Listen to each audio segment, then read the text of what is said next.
Most people are chasing the same 5 income streams everyone on the internet is talking about: stocks, real estate, drop shipping, content creation, crypto, and most of them are losing. Not because those streams don't work, but because everyone is in the same water. I want to show you the streams nobody is swimming in anymore. 7 income streams that quietly made fortunes before the noise drowned them out and still do, for those paying attention. Stream 1. Royalty licensing. The first forgotten income stream is royalty licensing. The word royalties triggers a very specific image for most people: a musician collecting checks from a song that played on the radio 20 years ago, a novelist receiving quarterly payments from a book that's still in print. And while those images are accurate, they represent only the surface of one of the most powerful wealth-building mechanisms ever created. Royalty licensing, at its core, is this: an asset is created or acquired, and every time that asset is used by someone else, a payment is made to the owner. The owner does nothing further. The asset works. The most overlooked royalty streams in the world are not in music.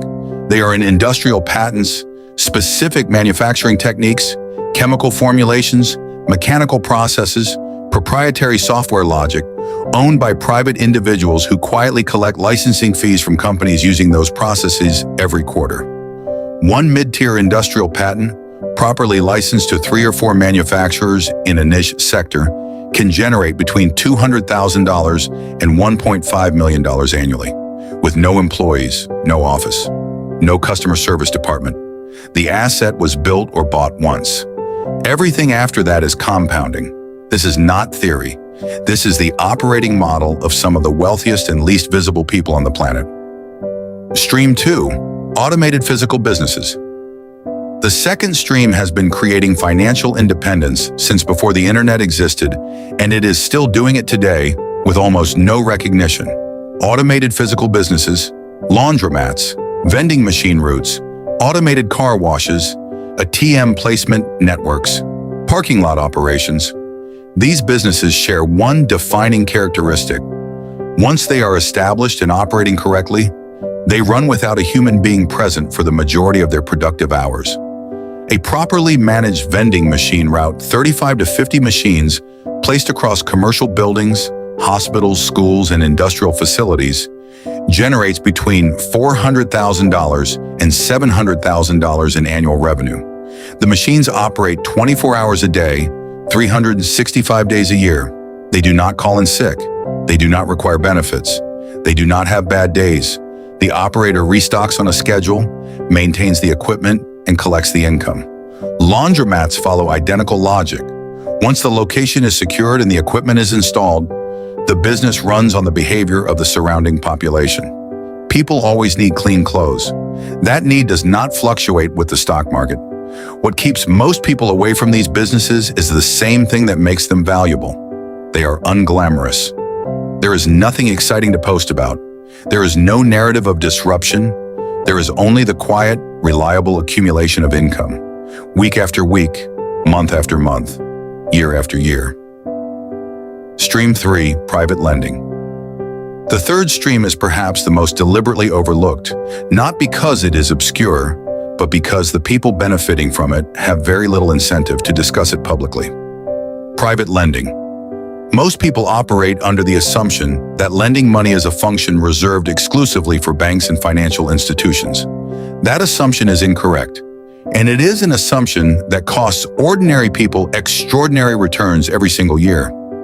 Private individuals lend capital to real estate developers, small business operators, and entrepreneurs every day. They do it outside the traditional banking system, and in exchange for providing capital quickly, without the bureaucracy and delay of institutional approval, they charge interest rates that range from 8% on conservative secured loans to 15 or 18% on short-term bridge financing. Consider what that means in practical terms. $300,000 deployed into a private lending arrangement at 12% annually generates $36,000 per year in interest income. The lender holds a legal claim against a hard asset, real estate, equipment, or inventory as collateral. If the borrower defaults, the lender does not lose. This is the mechanism banks use to generate their profits. This is how insurance companies grow their reserves. This is the engine behind some of the most successful family office strategies in the world. The barrier was never complexity.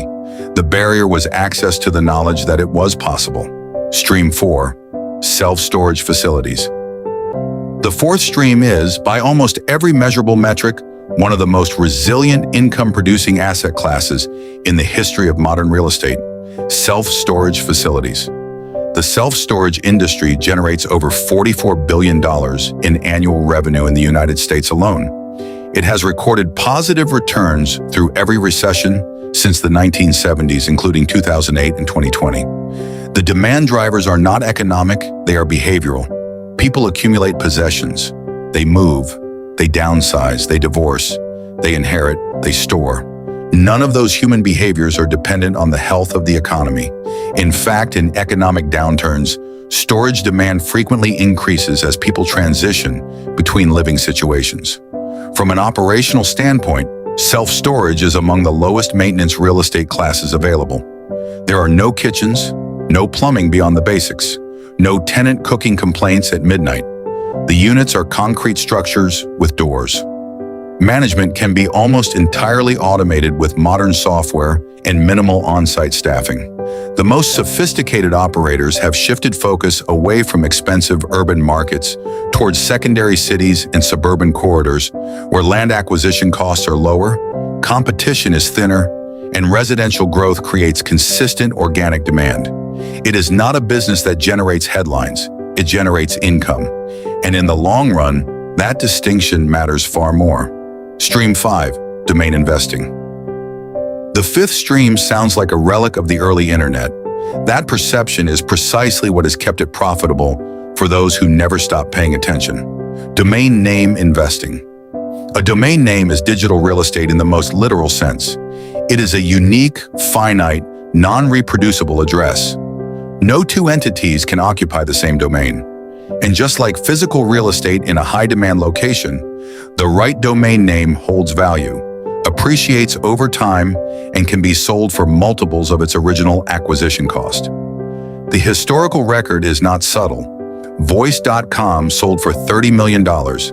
Insurance.com sold for $35 million. Sex.com sold for $13 million. These are not anomalies. They are the upper end of a market that operates at every price point. Domain investors acquire commercially relevant, keyword-rich, short.com addresses for registration fees as low as $10 to $20. They hold them. And when the right buyer appears, a startup, a brand, an entrepreneur who needs exactly that address, the sale happens at a significant multiple. In 2026, the explosion of AI companies, personal brands, direct-to-consumer businesses, and Web3 projects has created unprecedented demand for clean, credible domain names. The supply of premium domains does not grow.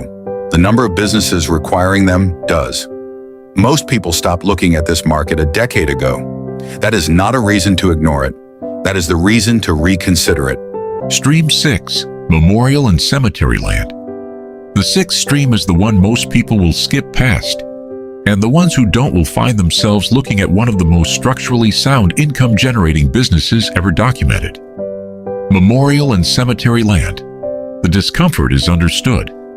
This is a business built around death, and death with no exception, in no era, in no economic cycle, in no corner of the world, has ever experienced reduced demand. Private cemetery and memorial park operators generate revenue through a layered model: land plot sales, perpetual care and maintenance contracts, monument and marker services, and in many cases, affiliated funeral home referral arrangements. Each revenue stream recurs. Each one compounds over time as the facility's reputation and capacity grow. What makes memorial land particularly compelling as an investment asset is the regulatory protection it carries. Once land is formally designated and permitted as a memorial park, competing commercial development cannot absorb or undermine it. The use protection is structural and permanent. The barriers to entry are real: permitting, zoning, capital requirements, but they are also the reason the industry maintains its margins. High barriers mean fewer competitors. Fewer competitors mean more pricing power. More pricing power means more income. The emotion most people feel when they encounter this industry is the same emotion that keeps the opportunity open. Logic and emotion are both real. In business, only one of them builds wealth. Stream 7, Specialized Information Licensing. The seventh and final stream is the most accessible of everything covered today, because it can be entered with intellectual capital before financial capital is ever required. Specialized Information Licensing, not online courses, not motivational content, not generic business frameworks sold to individuals one purchase at a time. The distinction is critical. Specialized Information Licensing targets organizations, not individuals. It produces highly specific, industry-grade content. Compliance training for regulated sectors. Technical certification curricula. Proprietary safety protocols. Accredited professional development programs for healthcare. Logistics, construction, finance, and manufacturing. Companies operating in regulated industries are legally required to train their employees. They are required to recertify them annually. They need credible, compliant, documentable content, and the majority would rather license that content from a subject matter specialist than invest the time and resources to build it internally. The economics are fundamentally different from consumer content sales. A single licensing agreement with a mid-size organization covering 300 employees, renewed annually, can generate between $40,000 and $90,000 per year from one client relationship. The content does not change. The licensing fee recurs. As the client roster grows, the income compounds without a corresponding increase in workload. This is not a content business. It is an asset business. The information is the asset, and assets properly structured do not retire. Go back to the beginning. The machine running in an empty room. The land sitting still. The document signed 6 months ago with nothing shipped, nothing delivered, nothing followed up. And money moving, quietly, consistently, without interruption. This is not a fantasy version of wealth. This is the structural reality of how income works at its highest level, separated entirely from the hours someone works, the emails someone answers, or the content someone posts.